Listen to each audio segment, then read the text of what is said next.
Okay, you got it. Welcome to Thrive on Thursday. I hope everyone is having a wonderful day and a wonderful evening. We do these amazing meetings to keep in touch, to connect with people, both immediately on these meetings and also with those who may be watching us on YouTube in the future.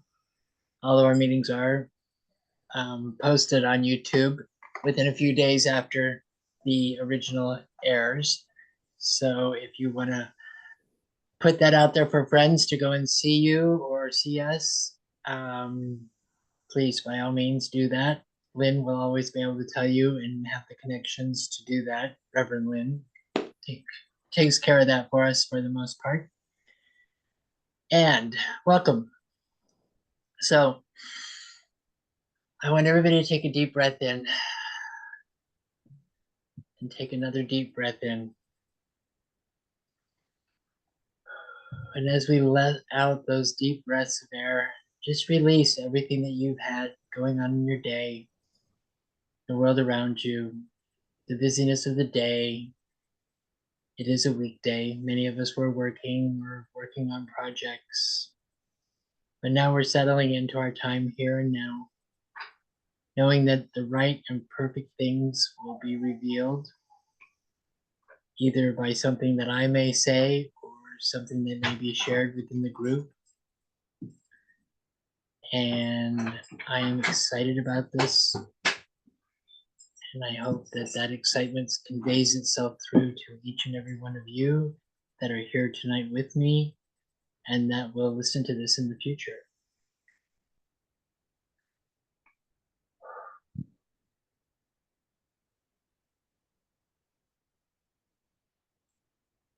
And as we move forward into our knowing that all is right and good, I release this idea into the word that says yes, yes, and yes. And we release it, and together we say, and so it is. It is. Welcome, everybody.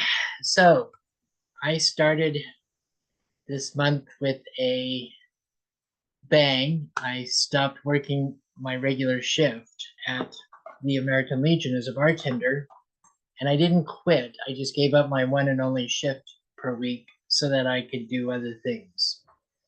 I'm still on call and special events and such, so we'll see if I ever work again there, but who knows? All good, regardless.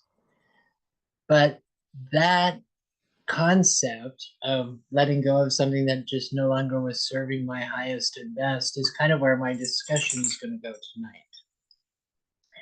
Because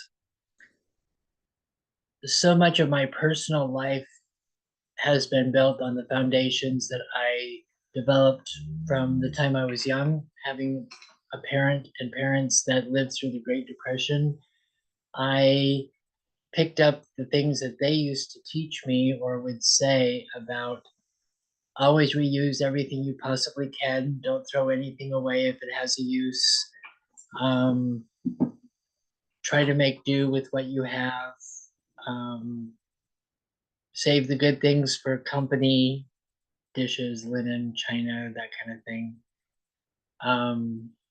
And I've realized more now than ever as I've gotten older, but now more than ever, that sometimes for myself especially, but I know for others also, we create a lack in our life or a sense of lack by what we hold on to. So many people say spring cleaning, that's the time to like clean out the clutter and do all that. And I was thinking about it today because I'm like, okay, my big times for getting rid of things in my life and decluttering is when I all of a sudden will pack up and move to a new house and leave half of what I own behind, which I've done a few times in my life. And that can be painful. Oh my God, it can be just breakdown tears and just like total meltdown painful when it happens. But at the same time, it can be very free. And the whole idea of decluttering, for some people, they find a safety or a security in the things that they surround themselves with.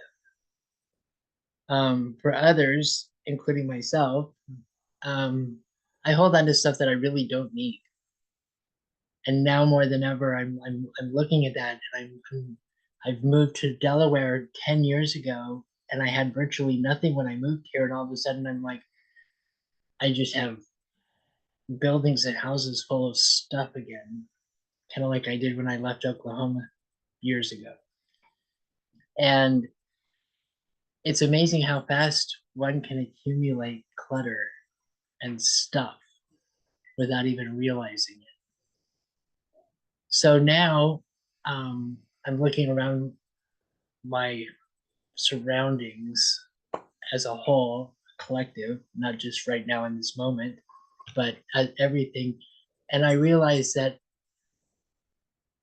my life is easier when there's less clutter involved. My mental state gets cluttered as easily as a room full of stuff. Holding on to ideas, holding on to things that are not even mine, that I picked up maybe from my parents or from a grandparent or a teacher or someone else along the line, that I just picked something up and I decided that resonates with me at the moment, but then I forgot to reevaluate it later on to see if it still fits. And that kind of goes in line with the stuff in my life. I have more clothes than I need. I have more bed linens and towels and all sorts of stuff. And at one point, I realized when I moved from temporarily, I went to Florida a few years ago, and I spent 18 months down there. And I only took a few clothes, not a whole lot of stuff from here in Delaware, and I kept everything here in Delaware. But living down there, I just had what I needed. And it really freed me up to be able to reevaluate and evaluate what was actually important to me. How much do I need surrounding myself with? What makes me happy? Where is my happiness coming from? Is it coming from stuff, or is it coming from my ability to go out and have fun with people or work on projects? Or where is my joy? So as I want to dive into this a little deeper, when we consider the ideas that we allow to clutter our minds and our perceptions at times, it really is the same thing as stuff. We box things up and pack them away and hold on to them for a later use. And sometimes that later never shows up, and we've wasted precious time and space on these things. And eventually they end up in the garbage anyway, or just simply never used. So I want to invite everyone to think about what you have going on in your life, tangible or just ideas and concepts, and how much of it actually brings you joy. Do you have a room that you find great solace in, solace, comfort in? That just you're surrounded with the things that bring you joy. Some people have a happy place. Um, it could be a room, it could be a spot in your yard, it could be something, I don't know, anything. A she cave, a man cave, whatever. But what do you surround yourself with? And does it bring you joy? Or is it time to purge? Is it time to purge all the things that just simply are taking up space and crowding you into a smaller confinement of who you really are? Because the more stuff you put around you, the less space you have to blossom and bloom and expand yourself. At least that's the concept that I attach to it. So I'm getting ready to move to a new home here in the near future that we are currently renovating. And I have no intention of taking anything or very little from the house we're in now with me. I'm like, nope, I'm going to get rid of it. There's certain pieces, probably more than I will like to admit, that I will bring. But at the same time, a lot of it's just going to either stay here in the house and be sold as a furnished house or rented out, furnished, whatever. But I'm just like, I'm taking it as the uh, opportunity, because it truly is, to give myself a little more space, more breathing room, more room to expand my own being and my own well-being. And at the same time, it's giving me the ability to create new thoughts and create new ways of doing things, because instead of being surrounded by the constant stuff and things that I don't need and the things that I just see there, but I don't want to let them go for whatever reason, if they're gone, I have the ability to create something new. And I once heard somebody say that the universe creates a vacuum. It's a vacuum effect. If I get rid of something, and it frees up space for something new and different to show up. It was said, if you want something new in your life, I'll just pick something random. If you want a new living room sofa, if you get rid of the old one and you have an empty space, something's going to come to fill that space. You're going to attract something new into your life. And that works with relationships, friendships, people we come in contact with. We lose track of some, and other ones move into place of the ones that have slid away from us for whatever reason. Some seem to move away, but then they're still there. They're just at a distance. There's the friends that we have made for life that will always be there, even though they're not right around the corner anymore or even in the same city, but they're still there all the time. Those are the type of tangible things that I think of in relation to those types of friendships, are the types of things that I want to hold on to. So when I look around my life, it's like, what are those levels of what brings me those levels of joy? What are the things that I can always count on giving me something positive in my life? I have a very dear friend that I've known for over 25 years or better now, better, who was my best person at my wedding. And she and I speak about once every, excuse me, every few months we speak, Facebook, whatever. But for years, we didn't stay in constant contact. She was in New York City, and I was out doing my thing, and I was all over the country. But when the chips were down, we were still there for each other. When her father died, I walked into the funeral home, and she didn't even expect me to be there. She didn't know I was coming, and it was just like, of course I'm here. And when I got married, of course she was my best person. There was no question about it. So it's those types of relationships and ideas and things that are always constants. They're a constant in life, and those are the types of things that we should be focusing on, especially when we're trying to declutter our life and the world around us, and finding that true foundation that we build on. My Some of the things my parents taught me growing up served me well. Some things not so much. Um, I will never go hungry, because my parents taught me how to survive and how to take care of myself and eat and find food, grow food, whatever, good old country farm life. And that I appreciate that. My mother always had a full pantry. She knew how to do it. She did it well. There was never a question. And those are the types of things that I like to embrace and hold on to. The idea that I need to have good dishes or good linen for when company comes And I'm like, every day is a holiday, so I want to use it all the time. It's like, bring out the crystal glasses. I'm going to use them tonight. It doesn't make any difference. So there's certain ideas and principles that we should always consider holding on to. And at the same time, if they take up space and they don't suit us and they don't fit us individually on a personal level, then it's time to let go.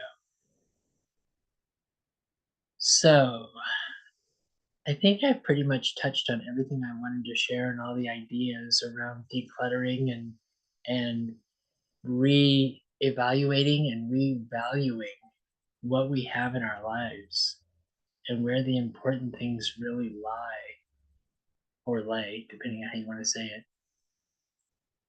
in our life.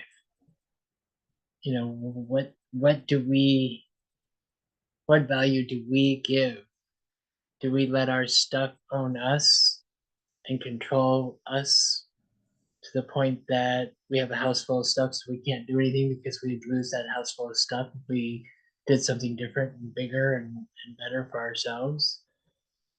Or are we willing to say, I think life could be better without all this stuff, and I'm going to let this go so I can find something different and unique and more rewarding for my life experience now? Because where we were, especially for myself, where I was when I was in California years ago, Oklahoma years ago, and now in Delaware, totally different person. I'm still me, but I'm so many ways grown and changed and developed to the point that the things that were important to me having in my life and around me when I was in California or Oklahoma City even aren't the same things now. So I think now is a good time. I don't think I need to wait until spring to consider these aspects of clearing house and decluttering and spring cleaning. Let's do some fall cleaning. Let's clean out our cobwebs and clean out our drawers and our rooms, our inner sanctum, give ourselves some space to breathe and grow. So I think that pretty much sums up my concepts and ideas of what I had to share with you all tonight. So I think I'm going to open up the floor and see if anybody has anything they want to share, contribute, add to, takeaways.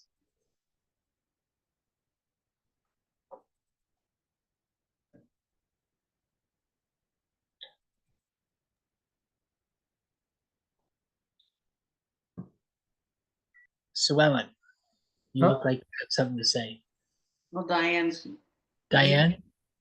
Hey, it doesn't matter. I'm just like This one, it just took me. I'm reading faces. I'm reading faces, trying to. It took me a while to unmute myself. Maybe I'm just moving in slow motion. I love what you said. I just love what you said. And we don't have to wait until spring to clean and declutter. We don't, right? And I also love the decluttering is what's tangible, but also what's intangible.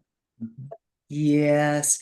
And I love the point, or what I heard is a point, one of them, that the tangible surroundings, can impact your state of being, the clutter in your mind, or it really can impact your ability to be at peace, focused, to be restful, or to be crazy. And I totally agree with that. And I loved your question about how much of what I have, and I'm saying both tangible and intangible, how much of that really brings me joy?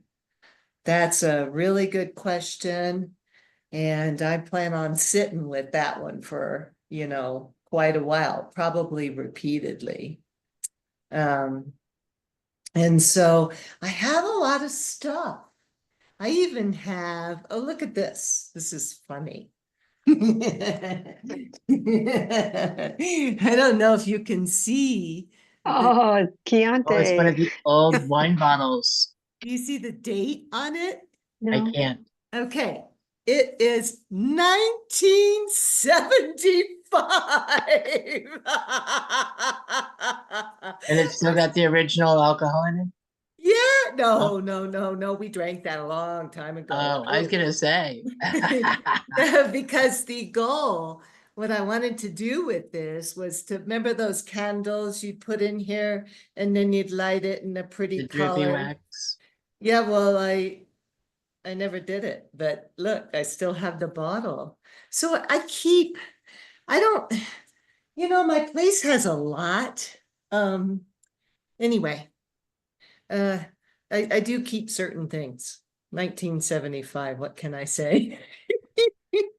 Now I'm the one thing about my house, I've had this particular home for 30 years, and I'm really working on decluttering. I really am.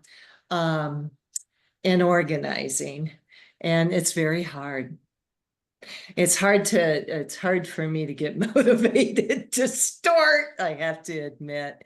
And then I had an idea of, and this is a compromise. I don't want to sell and move for a host of reasons. So I'm going to move the rooms around. And so in the process of doing that, my goal is to, I'll use your word, declutter a little bit, right? Mhm. And get rid of things. That's a good idea. And I have like a whole set of china from my grandmother. And I only keep it because it is my grandmother's. That one's hard. I'll admit, I don't even like it. But I keep it because it's my grandmother's. So anyway, sometimes there's, attachments. Anyway, so I'm working through that. Now, the intangible, you may know, Kevin, I don't know how much I've talked about this, but I know Reverend Sue Ellen and Reverend Lynn that I have involved myself in certain volunteer work that is cluttering my life, and I'm making progress in decluttering. So I love this topic, and I love your question about how much of everything that surrounds me physically and what's in me, thinking wise, how much of that really brings me joy. That's a great question that I'm going to, again, I'm repeating myself, sit with, because we're going into what some call a season of joy and Thanksgiving, right? So the timing of the talk is actually perfect. So thank you. Thank I you. totally can relate to what you were saying about your grandmother's china, because right now I am letting go, and it's hard. I'm letting go of a lot of the stuff that I brought out here with me for my mom's stuff, because it doesn't serve me, and it's her stuff, and I'm the only one that has any memory around it or an attachment to it. So I'm being very selective, but I am, and I'm going to continue to let a lot of stuff go, because it's just stuff. I still have my memories, and it's just stuff. So Right. it's hard, and it's really hard.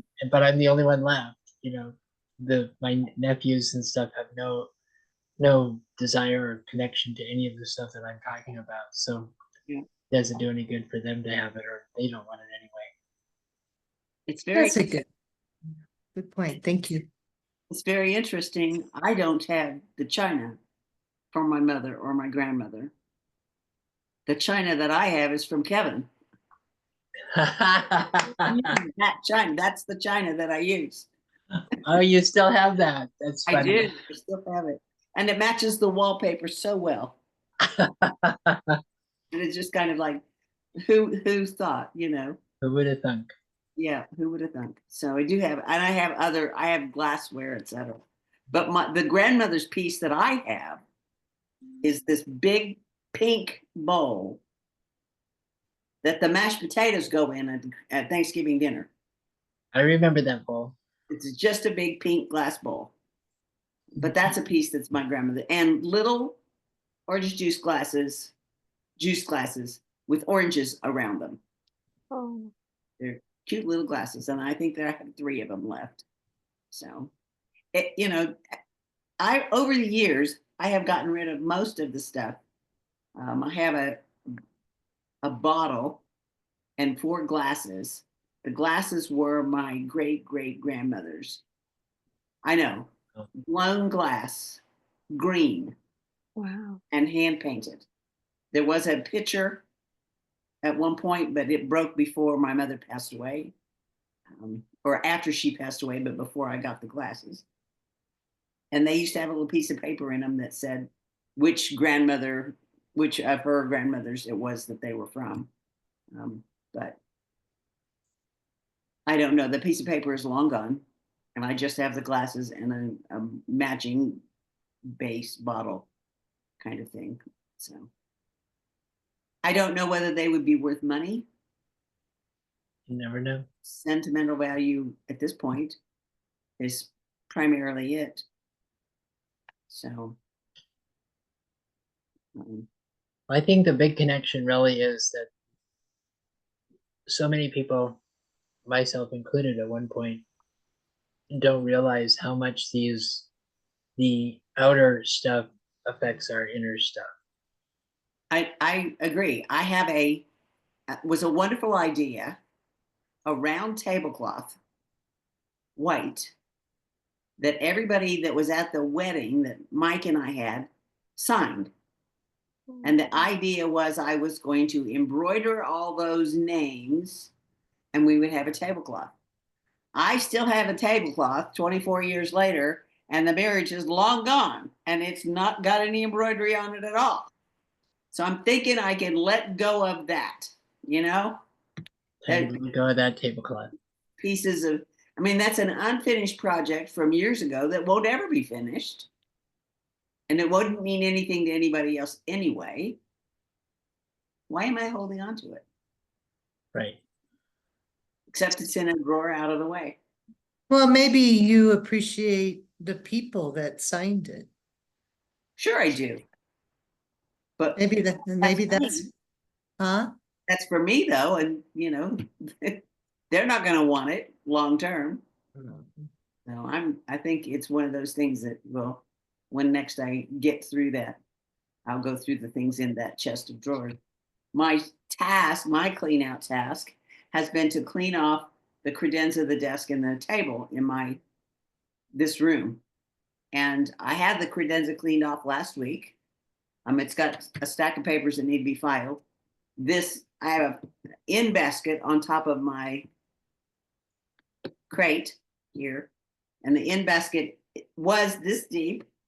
And now it's less than the top of the basket, which is about like so. So that's good.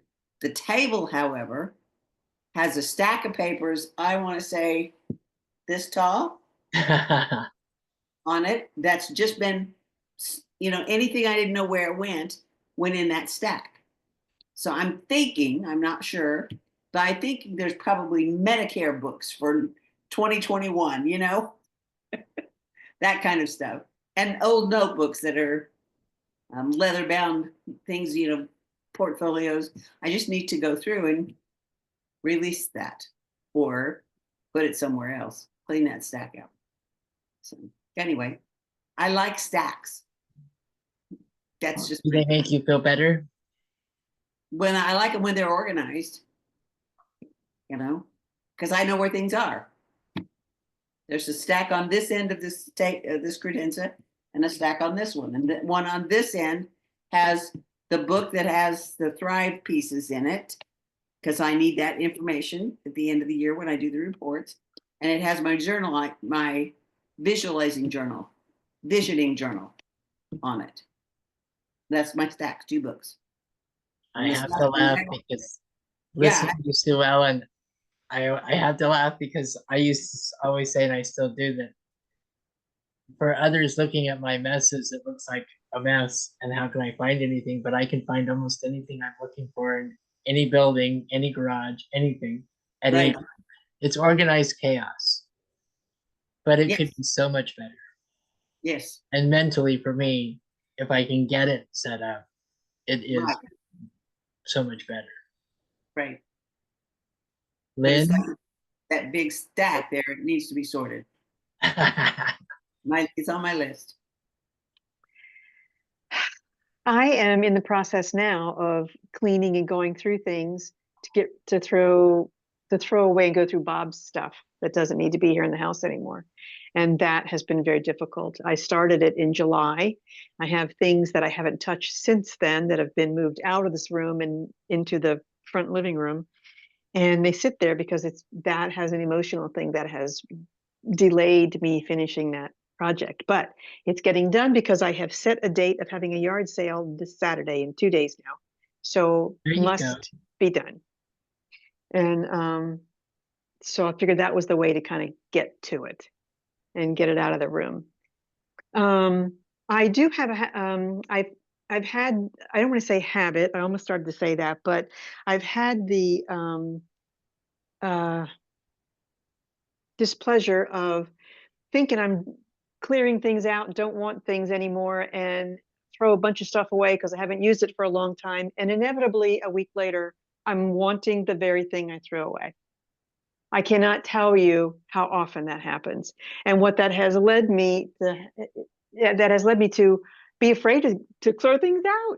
And I have, when I moved, like when let's see, when I moved from Salt Lake to Tucson, I think and that was in 2011, but that was my real visual awakening to the crap that I was storing and holding on to, because I had so many boxes that had to be moved of things I wasn't using or touching. Right. And then I moved them back to Salt Lake, and then I moved them here. And so I am going through them now and throwing things away and putting them out for sale Saturday, and what doesn't sell, it'll either go in the trash or on the curb for free, and then in the trash. But it's just time. And I like your idea using the fine china. When Bob and I got married, that was the thing back in the 70s. You got china, and my grandmother kept adding to it for birthdays and anniversaries and things.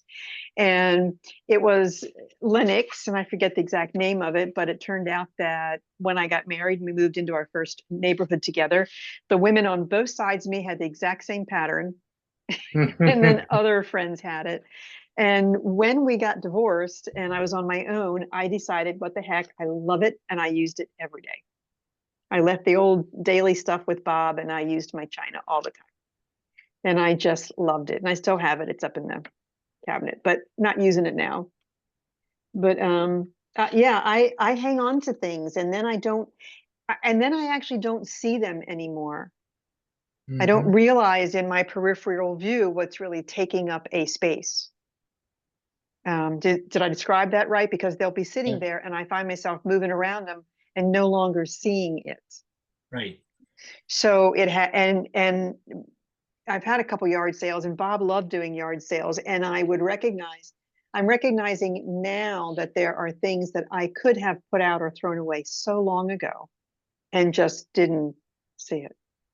So that's what I'm doing, and clearing out some space. And I know that, when you don't get rid of stuff like that, it collects dust and it collects energy.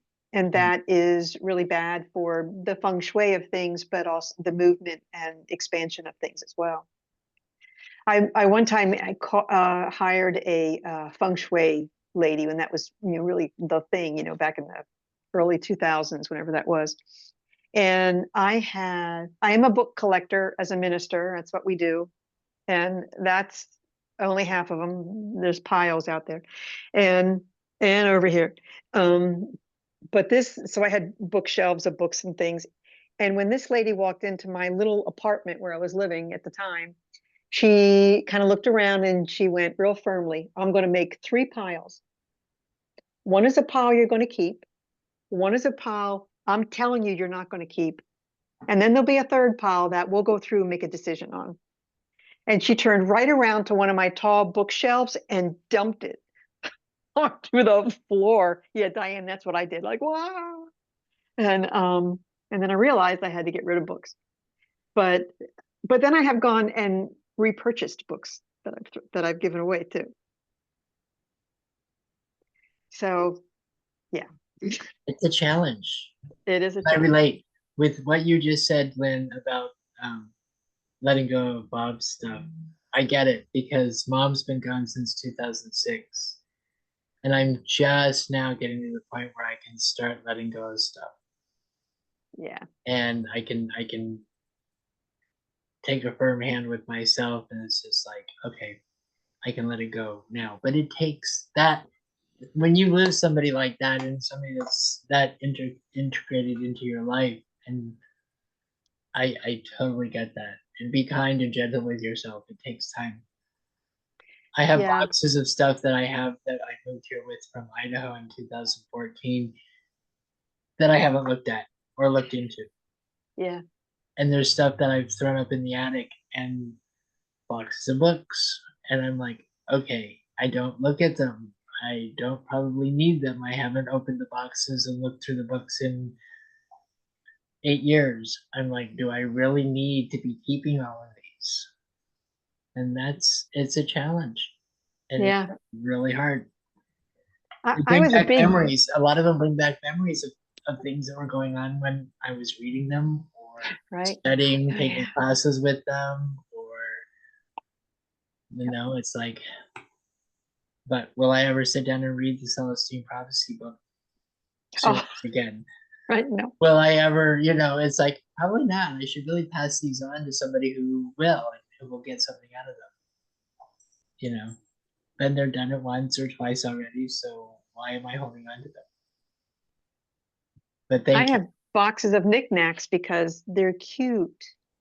I didn't want to get rid of them because they're cute, but But they're not out.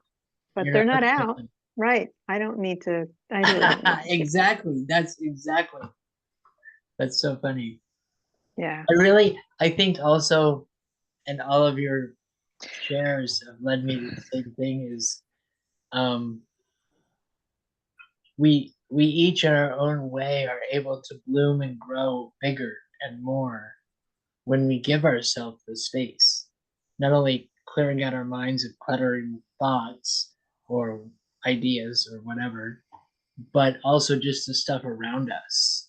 When we give ourselves some room, we actually are able to just kind of like exhale and like have the ability to just kind of like spread ourselves mentally and physically into a bigger space, because we're not so bound up and tied up by closets and cabinets and just full of stuff where we don't have room for anything. Diane's looking. I know, I keep buying more plants. I don't know what to, and then people. Well, plants are healthy though. They give you air, and they clean your oxygen levels and all that. So as when it comes to that, I'm partial to my plants too. I'm like, cart them in, cart them out. But even once in a while, I have to repot them or say they're just not doing well. It's time for them to go. Take a cutting and just like let the main plant go, because it's just not doing well. Yeah. So anyone else? Any other last minute thoughts or ideas? Should I do with my Greg shorthand books from the 70s? Oh, I'm not so sure about that. I don't think anybody actually knows how to read shorthand anymore.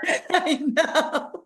I've let Or those go. actually, anybody younger than us, They've- me, or whoever's the youngest one here, I don't even know anymore. Probably doesn't even know what shorthand is, I know.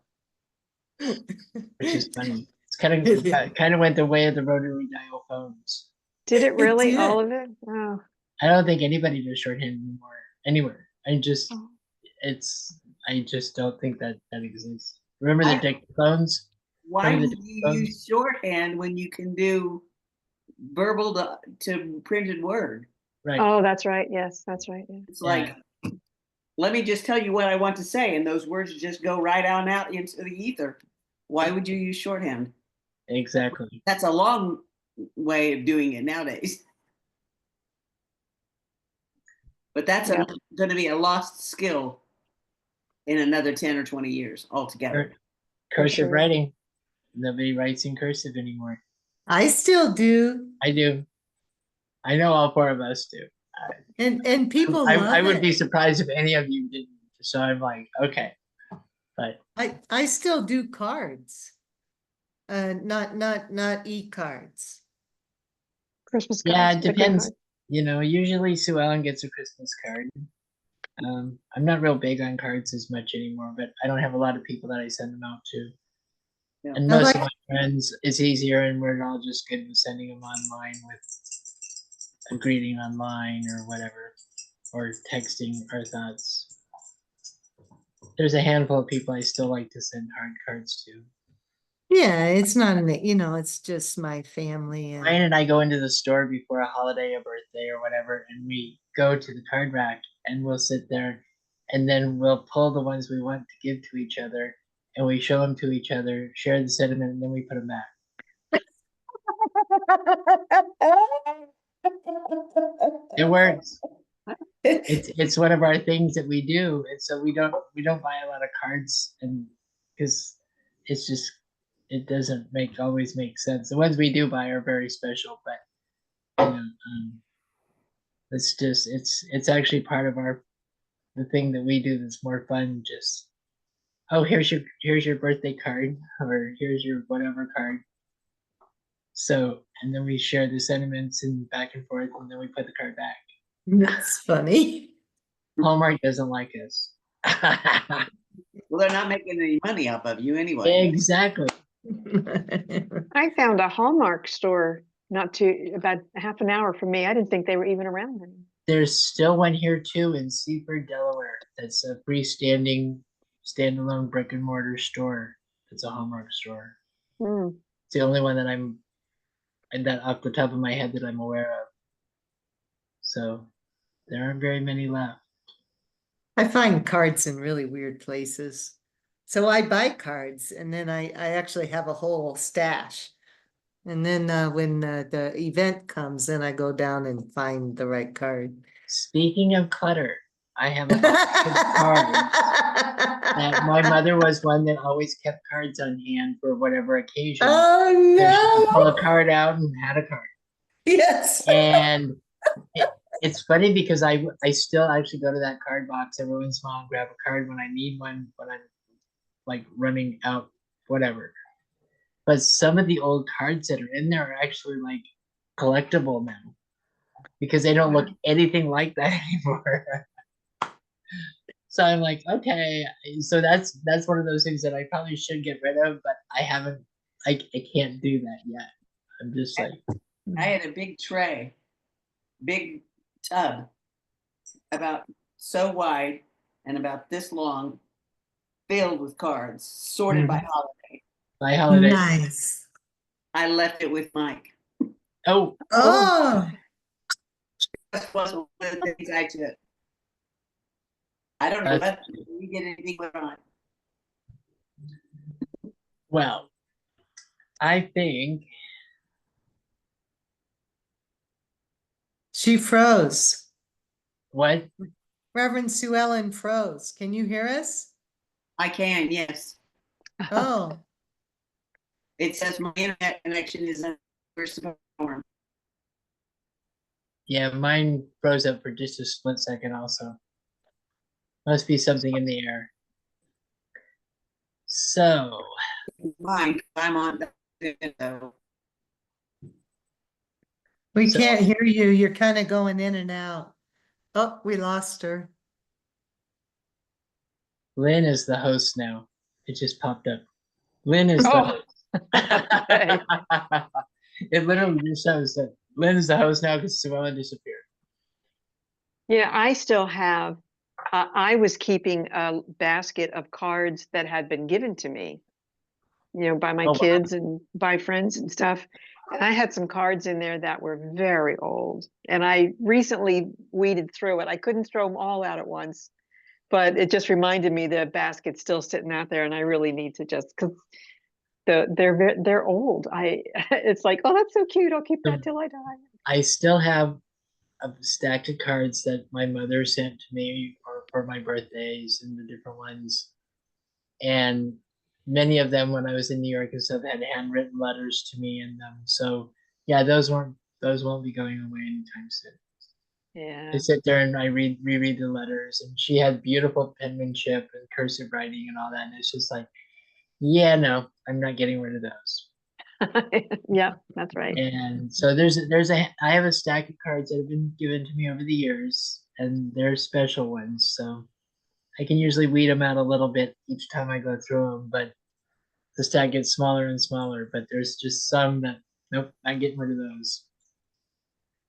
So Suella's not gonna make it back, but it's that time. So I'm gonna share that tonight's love offering number is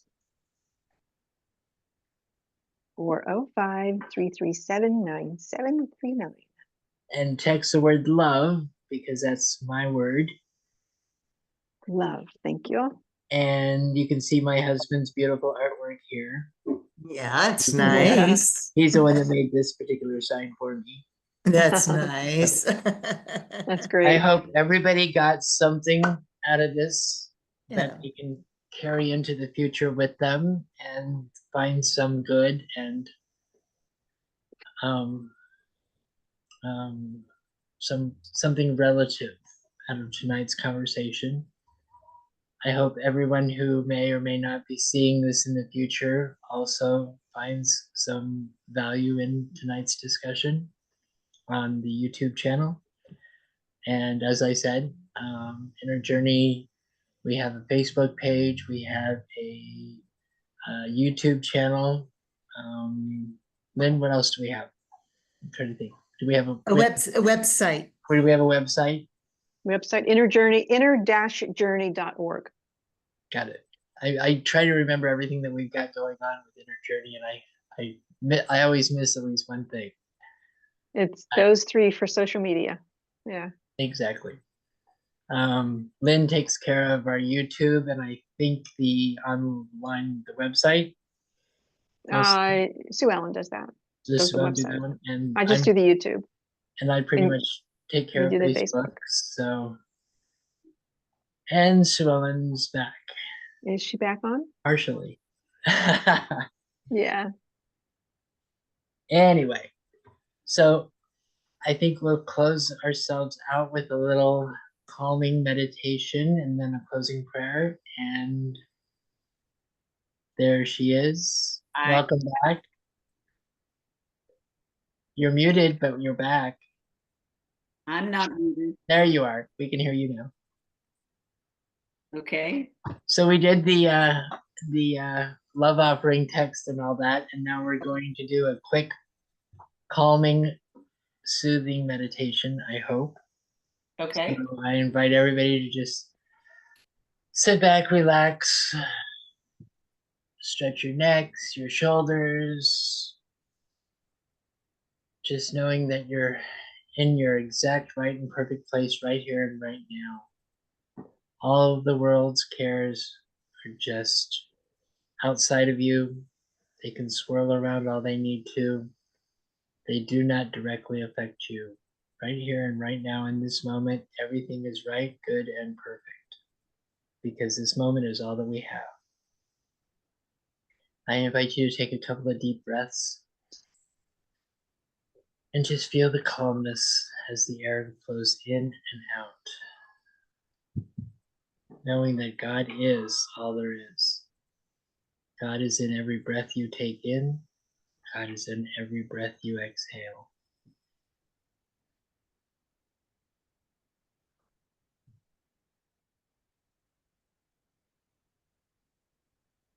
Allow that sense of peace and tranquility to flow over you, flow through you. and just be at ease. Allow your body to feel the ease of just letting go. Just being comfortable.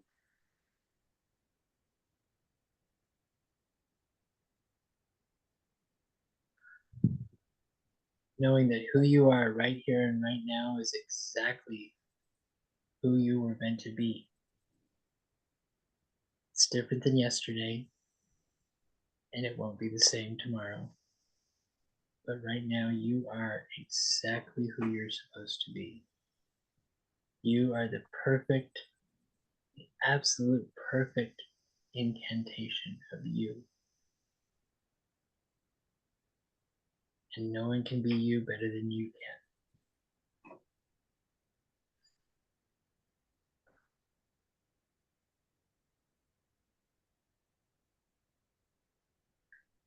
And as I claim this truth, that we are all divine creations of God, I know that the right and perfect things were shared tonight. Everyone will go forth, taking bits and pieces of what they've heard, embracing what's needed and necessary, making the changes in one's life that lifts you up, makes you grow and bloom larger and bigger, more vibrantly than in the past. I know that there is only God. God is in and through and as every single thing that we see, experience, taste, touch, all the senses. It's all God, and it's all good. Even in the pain that we sometimes feel, you can still find God in that pain. Some purpose, some growth, some process.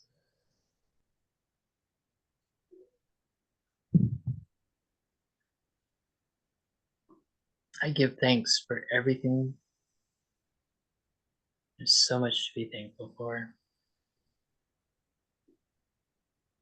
And as I let go and release my word, that all is well. I know that tonight was divinely guided. The right and perfect people that are listening to this message that was shared and the sharing around the messages, all divinely guided.